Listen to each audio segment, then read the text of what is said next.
This is the Race Communiqué with Luke Durbridge, Tom Southern, and me, Mitch Docker. Brought to you exclusively by Training Peaks and our friends at MAP. Hello. Hi, how you going? This is the night after Roubaix. It is. And we're It in is. person.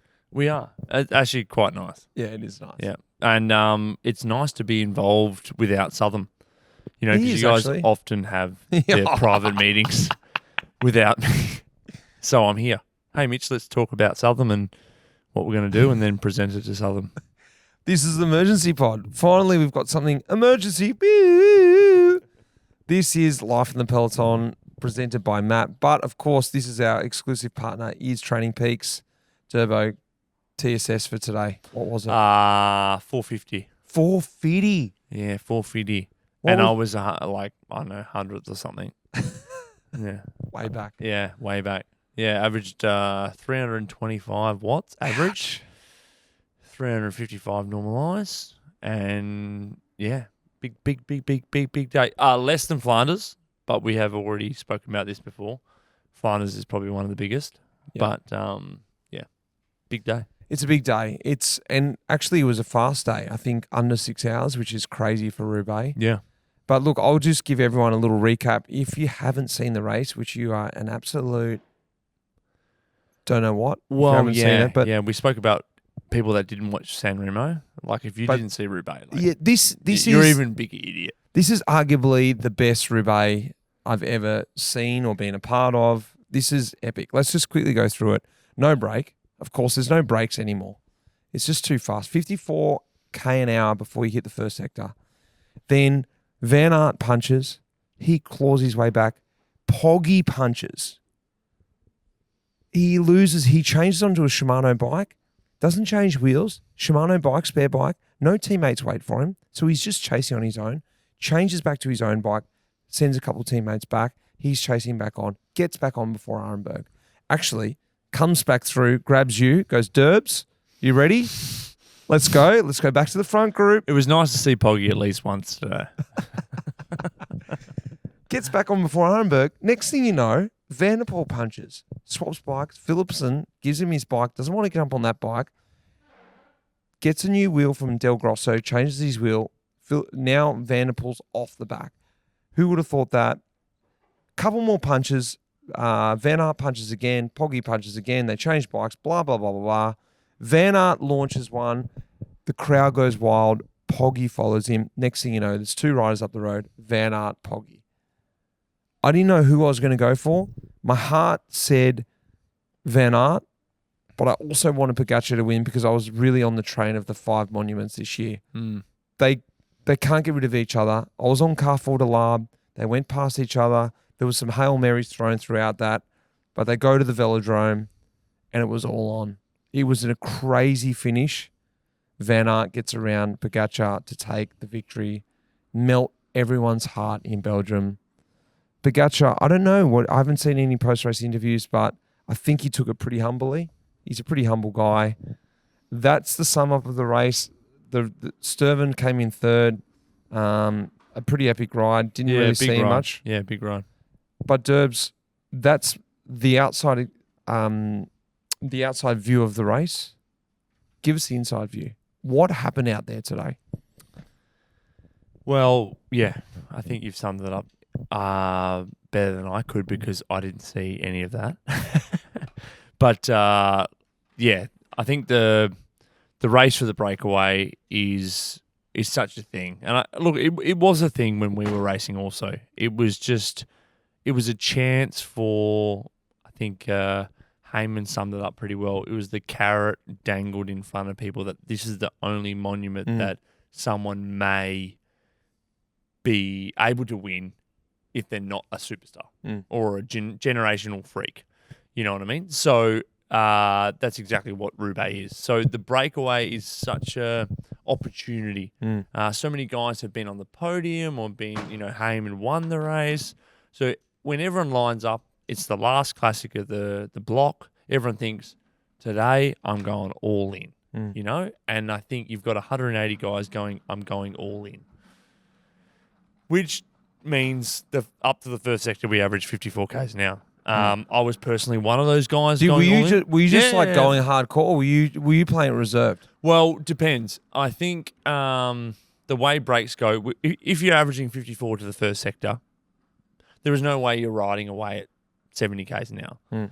So you have to wait for the speed to just be blocked across the road, slow, and then you come with speed. So you know, 50th position, you run up off a climb, one of those little rollers out of hem, something like that, and you come with speed.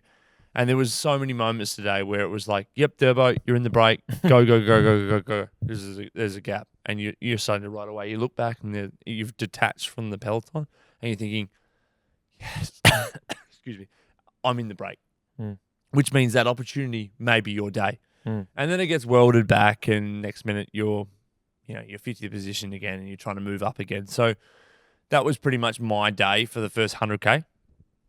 And then when you're arriving close to the sector that, look, I have invested quite a bit into this. And there's guys in our team that hadn't invested that much because that was the plan. Obviously going with a couple of tactics. And then you need to put them in position in the first sector. Because this is one thing that I will say that has changed since you have left, is that there was no regrouping into the first feed or potentially into Arenberg. It's like Poggy and Van der Poel are like second and third position into the first sector.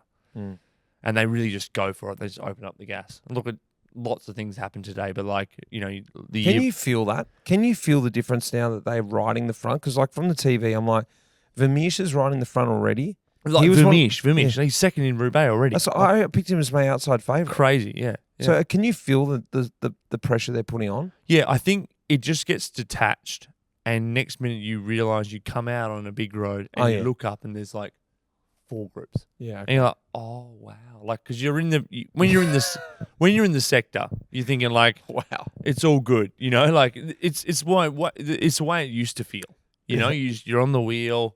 First couple of sectors. The difference is when you come off the sector, it's 4 groups. Yeah, and you're 100 meters you're not in the peloton anymore. You're like, oh, well, I'm dropped. I'm surprised. Yeah, my day's done. That's literally how it feels. So yeah, and there was a lot of chaos throughout the day. Obviously, Heyman's quite good in the radio because we were in the peloton quite a bit as a group in terms of the riders and the level that we have in this group. It's sort of a few things have to go well for us to get that top 10, that elusive top 10. But there were so many mechanicals, so many punctures. Why was that? Look, to be honest, because I feel like Poggy puncturing, Van der Poel puncturing, Van Aert puncturing. I heard rumours that Poggy was riding a 38.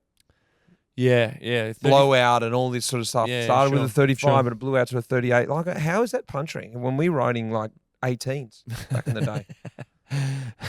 We definitely weren't. But yeah.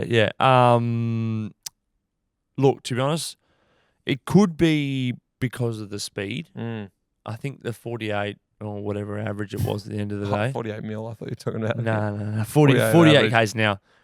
Look, you don't have the ability to pick your line. And like, for example, I punctured today and like I hit this hole and like you would 100 times puncture if you hit this hole. Like I was coming to the sector, I was on the wheel, I was going like 50 Ks an hour, and you don't have the ability to be like, I'll just pop the front wheel up here. I just hit it. And like 4 of it, I think it was the exact same time Poggy punctured as well. It was like, there was like this hole in the road and like 15 guys punctured in this situation. So, I don't know. Look, Speed. Yeah, speed. And look, to be honest, I would say that in general skill of the bunch is lower than it was. So we're adding huge amount of speed because you're adding a 20-year-old, a 22-year-old. He's done 1 Roubaix, he's done 2 Roubaix before he starts performing. Like the expectation on these young guys to like be in the final of Roubaix at 22, 23, 24. Like we weren't expected to be in the final of Roubaix. It's like do 4 or 5 and then like now it's time to shine. So like they're just literally going in there. There's like huge watts, massive engine under the hood, no skill, or just never done Roubaix before. Tell me about it, mate, because this is the last one. The last Roubaix, the last hurrah. My last Roubaix wasn't as successful as yours, but it was very emotional for me. What was it like going across the stones the last Roubaix? Well, yeah, I think yours was in October, no? And that was actually your last race. This is not my last race. But I won't say that it wasn't emotional. Yeah. It was, look, to be honest, I was trying to soak it in. But then I was also just trying to just trying to stay in the race. Just trying to stay in the race. Oh, this is beautiful. Hang on. You this know, is really even hard. when I got to the velodrome, I was thinking like there was guys sprinting. I'm like, oh, maybe I should sprint, and maybe I shouldn't sprint, and maybe I should I'm going for 100th place. And then I come across the line, and like not many people know, and then it's like some people do, some people don't, and like it was a bit weird. And I they interviewed me afterwards, and they were trying to how it is to do your last Roubaix, and I was like. Like it was an odd experience in that sense, but I try to soak it up as much as possible. I'm very, very, very happy and very, very proud. I think the one thing I did do when I rolled in the velodrome is I patted myself on the back because I was very proud that I got there, and I think that's not easy. Like you never take that for granted. You know what I mean? And I thought that I stayed focused enough in the race that I could like try and I was fortunate enough that this classic period, Flanders was also another one. My family was there. I sort of came into some sort of condition that I could handle these monuments, and I was like, thank God, because after Paris, I was thinking like I'm going to DNF all these in my last one, and it's going to be like I'm not going to feel that great about it. Swan song, yeah. But look. My thing about it was like it doesn't actually matter, and I think the story that's been told about Roubaix about yourself is like it doesn't matter if you finish or it doesn't finish. Like you're still proud of like everything that went on and the history that you've done. Like you've done 11 Roubaix, you're the same as me. Like your last one is not it's not the feature. It's not it doesn't matter. Like we talk about so many times about amazing jobs that you did or amazing times you were as a teammate. Like the DNF. At the 11th or the DNF at the 7th, like, mate, don't bring it up. Like, okay, I didn't finish the last one. All right, let's not dwell on it. But I'm just trying to say that, like, it wouldn't have mattered actually, to be honest. It's true. It's true what you say. It's the legacy of the race. It's the legacy of the race, and you were a part of the story. Tell me about Van Aert, the legacy, because I felt it on Carford Alarm. Like I was standing with my fan club, and I was on the wagon, like Van Aert wagon. I saw Van Aert on when you stopped at our coffee stop on Thursday, and Van Aert came in, gave me the whole, "Hey Mitch, what's happening?" I was like, "Oh, okay, well, how are you, mate? Didn't know you knew who I was, but anyway, big fan of yours." To see him, I got wrapped up in the whole Belgian, fairy tale story. Is that in the Peloton? Is everyone sort of like that, or was everyone poggy, or is there any chat about that? Look, I guess is this an element of Pelo talk? Are we dropping into that yet? Oh, we could do. Pelo chat. Pelo chat. It was Pelo chat. Oh wait, have you got a Pelo chat for us? Yeah, well, it's a little bit about Van Aert. Okay, well, should we go Pelo chat? Yeah, we just seamlessly slip into Pelo chat.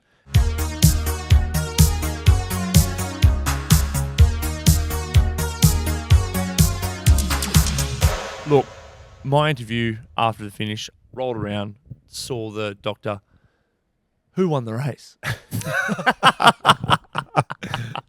That was my first reaction. And he goes, Walt did. And I was like, yeah. Yeah, that's weird. Like I was like, that's awesome. That's how I reacted. And that's probably on the video of the team. But I was like, who won the race? I was like, Walt. I was like, that's awesome. How'd our team go? Oh, yeah. And I was like, oh, yeah. How'd we go in the end? But I just, look, to be honest, I think everyone is behind Walt because he hasn't got it. Like, I don't think anyone's against Pogačar. No one's against Van der Poel. No one's against any of those guys that they are just insane. But, like, Walt is in the big four, the Mads Pedersen, like, these epic classic stars of our generation. And you kind of all want them to have one of those monuments because they do deserve it. Because they're like, if you're sitting here going like Mads Pedersen's world champion, like he's got his thing. Van der Poel's got 3 Roubaix. Pogacar's won everything else. But Van Aert hasn't won his monument in like he's won a San Remo, but like which is no big feat, but like he's a classic star and he hasn't got that, you know. So I was just so happy for him. And his interview was incredible. He was just like the way he rode the final, dedicated to his ex-teammate. Like this guy's he's a legend. So it was just really cool to be a part of that race, and you were there to see him do it, and he just got it done. And for Peloton, I would like to big shout out to Eduardo Affini. Oh, yeah. teammate. So, what did Affini do today? So he punctured Van Aert, second or first sector. Yep. And Affini, like this guy was following me in the move to try and make sure it wasn't too big a break for Were you a marked man? No. Are you saying that when they went to the team meeting this morning, Here he is. Luke No, Durbridge is a marked man? no. Do not let this guy go on the break because he will win today. Oh my god! Yeah, exactly. Affini was marking me. No, but Affini was moving with the moves, trying to do that you his were job. in. Right. Yeah. And there was a big move. 40 guys rode away in the crosswind, right? And Poggy stopped for a piss because everyone needed a piss. As he does. Well, he just like, if I don't do it now, I'll never do it. Yeah, okay. So he pulled over when the brakes, like it's the Peloton split in two. At pulls 50k an hour. Yeah, just pulls over. I'm just watching, going like, Stopped Pierce unclipped. yeah, unclipped. I could not believe it. I was just like, you are joking me. Like we're just like crosswind, singled out, and he just goes, if I don't do it now or never. Goes Didn't over. even do it on bike. No, off the bike. Anyway, Love I'm that. like, wow, UAE is welding it back. This 40 group, Poggy's like car 12 probably. Van der Poel looks up, sees the 40 guys. They're going like, oh, that's big. Alperson come, try to shut it down. Couldn't shut it down. Couldn't shut it down. I'm thinking like, Poggy's off the back. Poggy's on the back. Alperson welding it back. I'm thinking, like we had one in, so I'm like, this is a good situation. Affini comes up with Van Aert from the back because I don't know if Van Aert had done the piss as well and whatever. He just comes up the side, moves to the front, individually welds back 40 guys by himself on a downhill. Like it was incredible, and I'm thinking like Van Aert's in the wheels like, and he's just like. Was this one of those moments where you're like, who is right in the front because I can barely hold the wheel? I popped my head up and just sort of like, that's Affini. Like no one else in the Peloton can do that. And then anyway, this is just not this doesn't stop there. Hit the first sector, second sector, Van Aert punctures. I'm riding the crown, like on my limit, on the fucking, cheese grater on the side.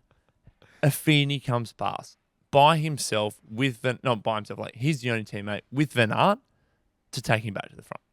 And it's just like double speed on the ground. Just like, and I'm like, I just watched you like 20k ago, world back 40 guys by yourself, and you're still here, like rinsing yourself. Like it's got to be the massive shout out. Like Van Aert's day's done if he doesn't have a guy like that. And he was a teammate of mine, Affini.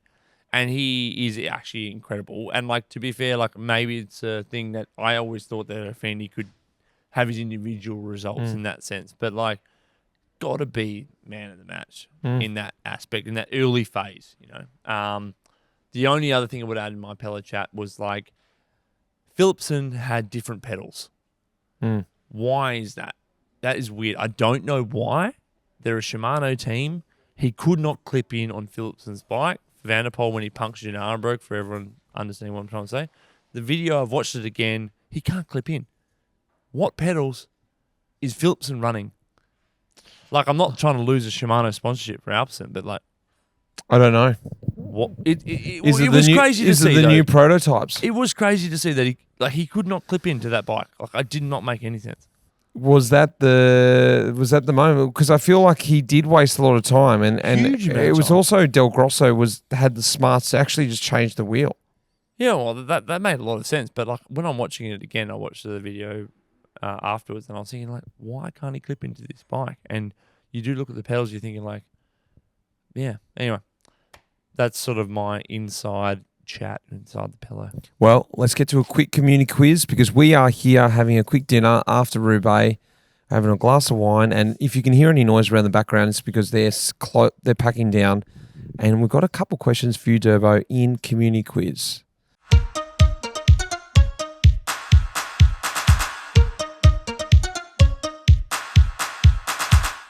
All right, Durbo, I've got 3 questions for you. Communiquiz. You ready? Mm-hmm. How many kilometres of cobbles were there in the 2026 Paris-Roubaix edition? No multiple choice, straight up. You should know this. You just rode the race. Yeah, but I you should have counted the kilometres. I don't know. 52. Okay, I'll give you a multiple choice. 50, 54, or 56? 56. 54. There is a sector that's uncategorized as bullshit, but anyway. Second question is, how many Belgians were inside the top 10? Wout van Aert won the race. How many Belgians were inside the top 10 of this year's Paris-Roubaix? 3. Who are they? Sturven, Van Aert. Oh, this is a huge guess. I don't know the third, but It's incorrect. There's only 2. okay. Sturven and Van Aert. Right. Last question. What is the best finishing position of my 11 editions of Paris-Roubaix? 21st?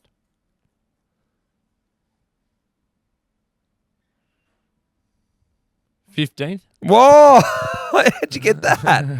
How'd you remember that? Oh, I don't know. Was it actually? It's 15th. Yeah, nice. Yeah. That's good. Well, Durbs, look, this is just our little emergency pod. It's been good to wrap up the episode. Should we go and have a glass of wine and catch up? Sounds good. Great. Thanks, See you guys. mate. Bye.